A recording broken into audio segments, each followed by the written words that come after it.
ভেঙে পড়েছেন পলক, বেশিরভাগ সময় করছেন কান্নাকাটি। কুমিল্লায় বাহার ও তার মেয়ে সূচনার বিরুদ্ধে হত্যা মামলা। জানাবো গণমাধ্যম নিয়ে উস্কানিমূলক বক্তব্য, বিএনপি নেতা দুলুর পদোন্নতি এবং সর্বশেষ জানাবো বৌদ্ধ ধর্মাবলম্বীদের সঙ্গে মত বিনিময়। রাজনীতি করতে হবে উদার মন নিয়ে বললেন জামায়াত আমির। দর্শক শুনছিলেন সংবাদ শিরোনাম, এখন বিস্তারিত। ভেঙে পড়েছেন পলক, বেশিরভাগ সময় করছেন কান্নাকাটি। 2008 সালে নাটোরের সিংড়াপুর উপজেলা থেকে জুনায়েদ আহমেদ পলক প্রথমবারের মতো আওয়ামী লীগের সংসদ সদস্য নির্বাচিত হন। এলাকার আওয়ামী লীগ নেতা ও ব্যবসায়ীদের কাছ থেকে টাকা ধার নিয়ে করেন নির্বাচনে হলফনামায় লেখেন 15 শতক কৃষি জমি, ব্যাংকে 50,000 টাকা এবং 60,000 টাকার আসবাবপত্র রয়েছে তার। এরপর তথ্য প্রযুক্তি প্রতিমন্ত্রী হয়ে আলাদিনের চেরাগ পেয়ে যান পলক। সাবেক প্রধানমন্ত্রী শেখ হাসিনার ছেলে সজীব ওয়াজেদ জয় ছিলেন প্রধানমন্ত্রীর তথ্য প্রযুক্তি উপদেষ্টা, তাই জয়ের সঙ্গে খুব ঘনিষ্ঠ হওয়ার সুযোগ পান পলক। সেই সুযোগ কাজে লাগিয়ে হয়ে ওঠেন স্বেচ্ছাচারী। গত 5 আগস্ট শেখ হাসিনার সরকারের পতনের পর আত্মগোপনে চলে যান তিনি। বুধবার রাতে তাকে গ্রেপ্তার করে পুলিশ। ঢাকা মেট্রোপলিটন পুলিশের খিলক্ষেত থানাধীন নিকুঞ্জ আবাসিক এলাকা থেকে আত্মগোপনে অবস্থায় তাকে গ্রেপ্তার করা হয়। ছাত্র জনতার আন্দোলনে আওয়ামী লীগ সরকার পতনের পর 5 জন ভিআইপি আসামিকে রিমান্ডে নিয়ে জিজ্ঞাসাবাদ করেছে ঢাকা মহানগর গোয়েন্দা পুলিশ। রাজধানী নিউ মার্কেট ও পল্টন থানার পৃথক 2টি হত্যা মামলায় তাদের গ্রেপ্তারের পর রিমান্ডে নেওয়া হয়। এর মধ্যে পলককে 10 দিনের রিমান্ড নেওয়া হয়েছে। ঢাকা মেট্রোপলিটন পুলিশ সূত্র জানায়, মামলাগুলো এখনো থানা পুলিশের কাছেই তদন্তাধীন। তবে ভিআইপি আসামি হিসেবে তাদের মিন্টু রোডের গোয়েন্দা কার্যালয়ে রাখা হয়েছে। সেখানেই তদন্ত কর্মকর্তা সহ ডিএমপির ঊর্ধ্বতন কর্মকর্তারা তাদের জিজ্ঞাসাবাদ করছেন। তদন্ত সংশ্লিষ্ট একটি সূত্র জানায়, গ্রেপ্তারের পর থেকে বেশিরভাগ সময় কান্নাকাটি করছেন জুনায়েদ আহমেদ পলক। ইন্টারনেট শাটডাউনের বিষয়েও তিনি তার দায় অস্বীকার করেছেন। তার ভাষ্য, প্রতিমন্ত্রী হলেও ইন্টারনেট বন্ধ করার ক্ষেত্রে তার একক কোনো সিদ্ধান্ত ছিল না। জিজ্ঞাসাবাদে পলক জানিয়েছেন, গোয়েন্দা সংস্কার প্রধান ও এনটিএমসির মহাপরিচালক সাবেক সেনা কর্মকর্তা জিয়াউল আহসানের নির্দেশনা মেনে তিনি ইন্টারনেট শাটডাউনের সিদ্ধান্ত নিয়েছেন। এছাড়া ইন্টারনেট শাটডাউনের ক্ষেত্রে সাবেক প্রধানমন্ত্রী শেখ হাসিনার সায় ছিল। জিজ্ঞাসাবাদকারী সূত্রের দাবি, ভিআইপি আসামিদের মধ্যে সবচেয়ে বেশি ভেঙে পড়েছেন জুনায়েদ আহমেদ পলক। এত দ্রুত সরকার পতন হতে পারে তা তিনি কল্পনা করতে পারেননি, যদিও একদিন আগে স্ত্রী সন্তানের বিদেশে পাঠিয়ে দেওয়ার কথাও তিনি স্বীকার করেছেন। পলকের ভাষ্য, চাইলে তিনিও দেশ ছেড়ে পালাতে পারতেন, তবে শেখ হাসিনার সঙ্গে বেইমানি করা হবে বলে তিনি জাননি। কুমিল্লায় বাহার ও তার মেয়ে সূচনার বিরুদ্ধে হত্যা মামলা। কুমিল্লা 6 আসনের সাবেক এমপি আকমা বাহউদ্দিন বাহার ও তার মেয়ে কুশিকি মেয়র তাহসিন বাহার সূচনা সহ 62 জনের বিরুদ্ধে হত্যা মামলা দায়ের করা হয়েছে। বৈষম্য বিরোধী ছাত্র আন্দোলনের মাসুম নামে এক হোটেল কর্মচারীকে কুপিয়ে এবং গুলি করে হত্যার অভিযোগে ওই মামলা করা হয়।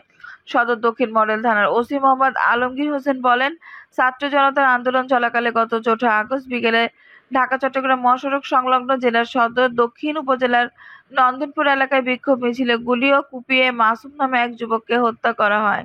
মাসুম একই জেলার উত্তর রামপুর এলাকায় শাহিন মিয়ার ছেলে। ওসি বলেন, মামলায় সাবেক এমপি বাহার ও তার মেয়ে ডক্টর সূচনাকে সিটি মেয়র হামলায় নির্দেশদাতা হিসেবে আসামি করা হয়েছে।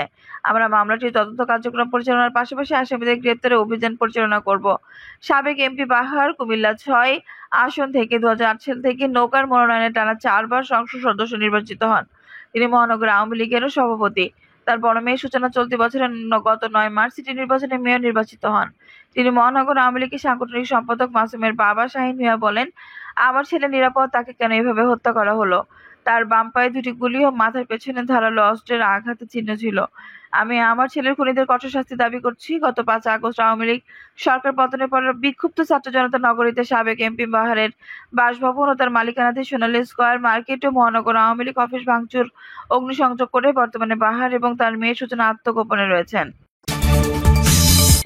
গণমাধ্যম নিয়ে উস্কানিমূলক বক্তব্য, বিএনপি নেতা দুলুর পদোন্নতি।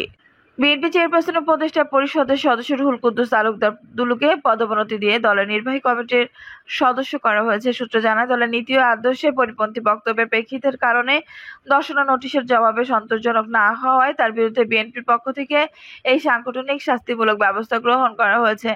দুলু বিএনপি সরকারের সময়ে ভূমি উপমন্ত্রী হিসেবে দায়িত্ব পালন করেন।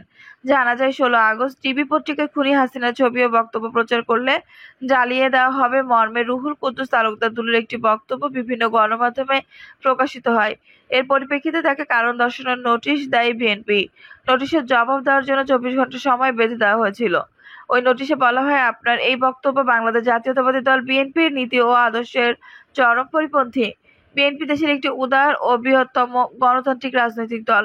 এই দলটি কখনোই দখল ও সন্ত্রাসী কর্মকাণ্ডকে প্রশ্রয় দেয় না। বিগত 15-16 বছর ধরে গণতন্ত্রের জন্য লড়াই করতে গিয়ে বিএনপি এবং এর অঙ্গ সহযোগী সংগঠনের নেতাকর্মীরা স্বৈরাচারী সরকারের ভয়াবহ নিপীড়ন ভোগ করছে। সম্প্রতি কমলমতি শিক্ষার্থী ও জনতা নিজেদের জীবন দিয়ে রক্তঝরা আন্দোলনে ফ্যাসিবাদী আওয়ামী লীগ সরকারের পতন ঘটিয়ে বর্তমানে দেশের গণতন্ত্রের যে জাগরণ সৃষ্টি হয়েছে, আপনার বক্তব্য সেটিকেও কালিমামুক্ত করেছে। আপনার বক্তব্যটি উদ্দেশ্য প্রণোদিত, অনভিপ্রেত এবং বিএনপির গণতান্ত্রিক চেতনার প্রতি কুঠারাঘাত। বিএনপির একজন কেন্দ্রীয় নেতা হিসেবে আপনার এই বক্তব্য গত 1.5 দশক ধরে রক্তস্নাত পথে বিএনপির নিরবচ্ছিন্নতা গণতান্ত্রিক সংগ্রামে মহিমান্বিত অবদানে হেয় প্রতিপন্ন করার শামিল। নোটিশে আরও বলা হয়, আপনার উল্লেখিত বক্তব্যের কারণে কেন আপনার বিরুদ্ধে সাংগঠনিক ব্যবস্থা গ্রহণ করা হবে না, তার কারণ দর্শিয়ে 24 ঘন্টার মধ্যে দলীয় নয়াপল্টন কেন্দ্রীয় কার্যালয়ে একটি লিখিত জবাব জমা দেওয়ার জন্য নির্দেশ প্রদান করা হয়েছে। বিএনপি সূত্র আরও জানে, রুহুল কুদ্দুস তালুকদার দুলু নির্ধারিত সময়ে নোটিশের জবাব দিয়েছেন, তবে তার বক্তব্য সন্তোষজনক না হয় এবং দলের নীতি ও আদর্শের পরিপন্থী বক্তব্য প্রদান করায় দুলুকে বিএনপি চেয়ারপারসন উপদেষ্টা পরিষদের সদস্য থেকে পদোন্নতি দিয়ে নির্বাহী কমিটির সদস্য করা হয়েছে। বৌদ্ধ ধর্মাবলম্বীদের সঙ্গে মতবিনিময়, রাজনীতি করতে হবে উদার মন নিয়ে, বললেন জামায়াত আমির। জাতিকে সামনে এগিয়ে নিতে ধর্ম বর্ণ ভেদাভেদ ভুলে ঐক্যবদ্ধ হয়ে কাঁধে কাঁধ রেখে কাজ করে যেতে হবে বলে জানিয়েছেন জামায়াত আমির ডক্টর মোহাম্মদ শফিকুর রহমান। তিনি বলেছেন, ধর্মের ভিত্তিতে আমরা দেশের কোনো নাগরিকদের মধ্যে পার্থক্য করি না। আমরা এই বাগানের বিভিন্ন ফুল।